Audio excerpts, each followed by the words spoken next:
And we have that army geared up. We have ordered, we just went $1 trillion military budget, General. Do you know that? $1 trillion. Some people say, could you cut it back? I said, I'm not cutting 10 cents. There's another thing we can cut. We can cut plenty of others. Right, Dan? We can cut plenty of other things. And you have a good man in Dan, too, General. I think you're going to find that. It's a very different warfare out there today. Now they've introduced a thing called drone. A drone is a little bit different. You have to go back and learn a whole new form of warfare, and you're going to do it better than anybody else. There won't be anybody close. Generation after generation, the men and women of the Army have done whatever it takes to defend our flag, pouring out their blood onto the fields of battle all over the world. And all over the world, you're respected like nobody is respected. Our soldiers have sprinted through storms of bullets, clouds of shrapnel, slogged through miles of dirt and oceans of sand, scaled towering cliffs of jagged rock, and time again, the American soldier has charged into the fires of hell and sent the devil racing in full retreat.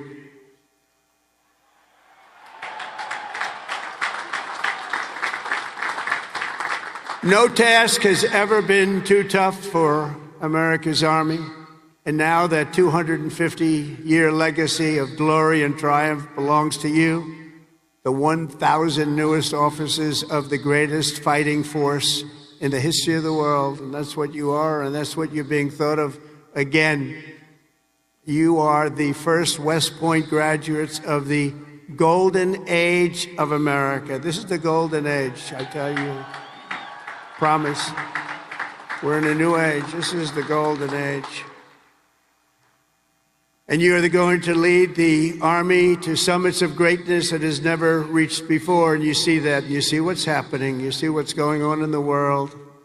Each of you is entering the officer corps at a defining moment in the Army's history.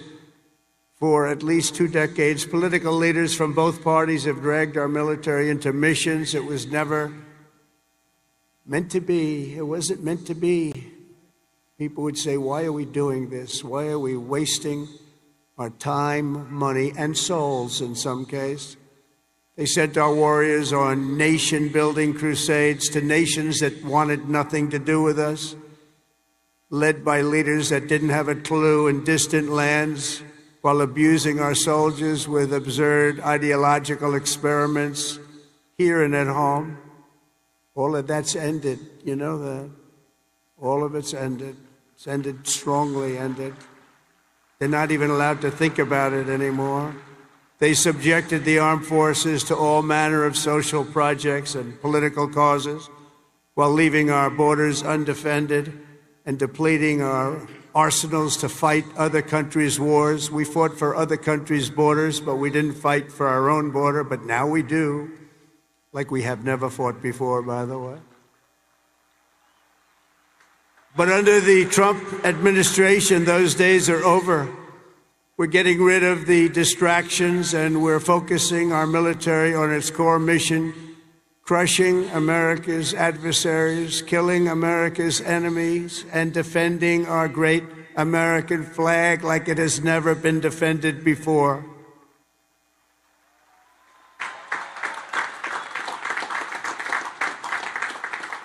The job of the U.S. Armed Forces is not to host drag shows, to transform foreign cultures, but to spread democracy to everybody around the world at the point of a gun.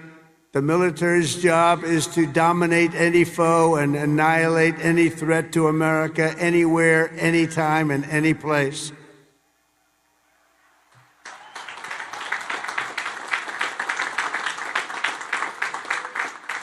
A big part of that job is to be respected again, and you are, as of right now, respected more than any army anywhere in the world, and that's happening, and I can tell you, you are respected like nobody can believe.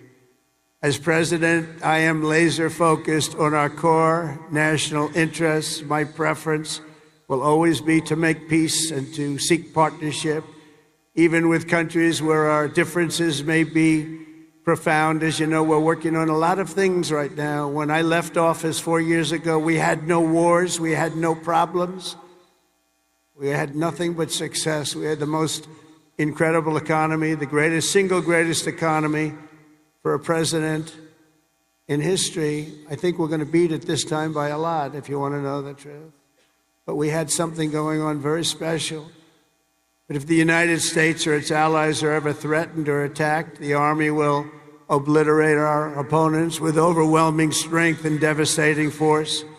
That's why my administration has begun a colossal buildup of the United States Armed Forces, a buildup like we've never had before. Peace through strength. You know the term. I've used it a lot.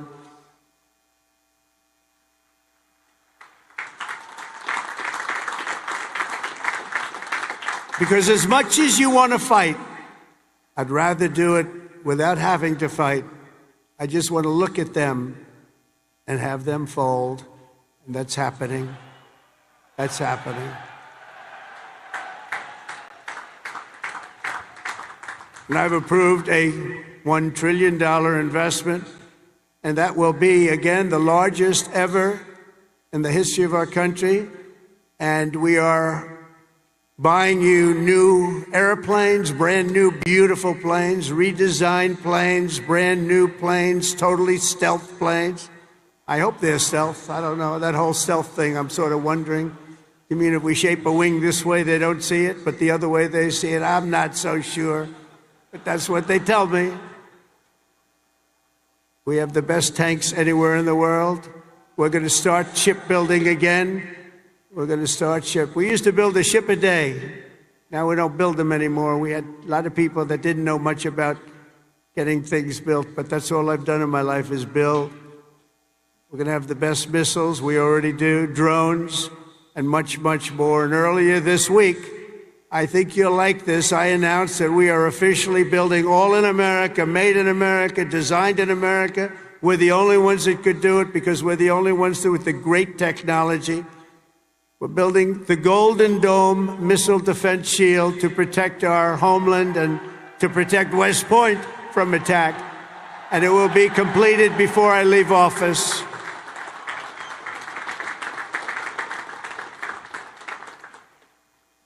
And, you know, you wouldn't think this, but our enemies are very unhappy about it. You've been hearing, you've been reading. Why are they doing that? Why? Well, we're doing it because we want to be around for a long time. That's why we're doing it.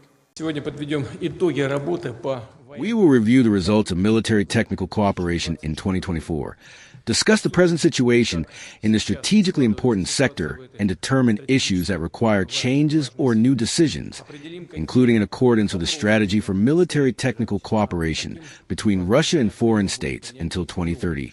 Approved last December. I believe it is worth mentioning that last year Russian enterprises largely delivered on their export commitments. In a number of cases, solutions satisfactory to both sides were taken jointly with our foreign partners, and cooperation forms and methods were effectively and promptly adjusted. The defense industry continues to operate at full capacity, covering almost the entire range of products. The key and primary task remains unchanged: to provide all necessary supplies to units engaged in the special military operation. Russia remains among the top 5 leaders on the global arms market, maintaining high positions across several segments. This once again affirms the quality, reliability, and effectiveness of the military equipment produced by our defense industry. Undoubtedly, interest in military equipment grows, and we know the reason. Practically the entire range of Russian weapons, from detection and combat systems to anti-aircraft systems, aviation, drone systems, and armored vehicles, demonstrates its effectiveness, undergoing rigorous tests not only in training fields or during exercises, but most importantly, in real battle conditions on the ground at the front. Naturally, our special military operation experience, both tactical changes and weapon advancements, is closely studied by foreign political leadership Army Command, and experts from the military-industrial sector.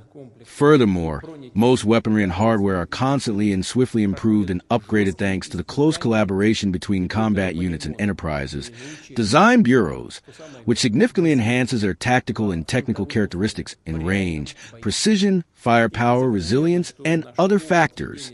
We should also recognize the development of military technical cooperation as an important tool for the technological renewal of Russia's army and navy. At the same time, we must, of course, strengthen our position in global markets. The portfolio of orders for Russian military products is now serious, tens of billions of dollars, so we must actively increase export volumes. Alongside traditional weapons, special attention should be paid to promising weapons that our armed forces require and which have export potential. These include robotic air, land, sea, and submarine vehicles, laser systems, and troop control systems that use artificial intelligence technologies. Such equipment represents the future of the global arms market, and intense competition is already unfolding in this area, for which we must be prepared. I am confident that we have significant growth potential in all areas of military technical cooperation. The economic, financial, organizational, and other decisions taken earlier have proved their effectiveness. However, of course, we cannot rest on our laurels, and therefore we need an additional set of government support measures to further develop this potential. I am asking the government to work on this issue in accordance with the ongoing modernization of the defense industry. As I have said many times before, we need to plan the work of the defense industry in the long term. This will allow us to fulfill the state defense order and contracts within the framework of military technical cooperation, create reserves for production of civilian products, and master dual-use technologies. This will ensure the most efficient use of defense enterprises and their allied companies. Another fundamental point is that in order to promote the export of our weapons in such a competitive environment, we must improve our cooperation with foreign partners. This means taking into account the specifics of the arms market and offering not only specific weapons and equipment, but also a wider range of services. These services could include technological cooperation, joint development of promising designs, assistance with repair and modernization, the supply of spare parts, and the training of foreign specialists. Let us get down to work. I now give the floor to Dmitry Evgenyevich Shugov, Director of the Federal Service for Military Technical Cooperation.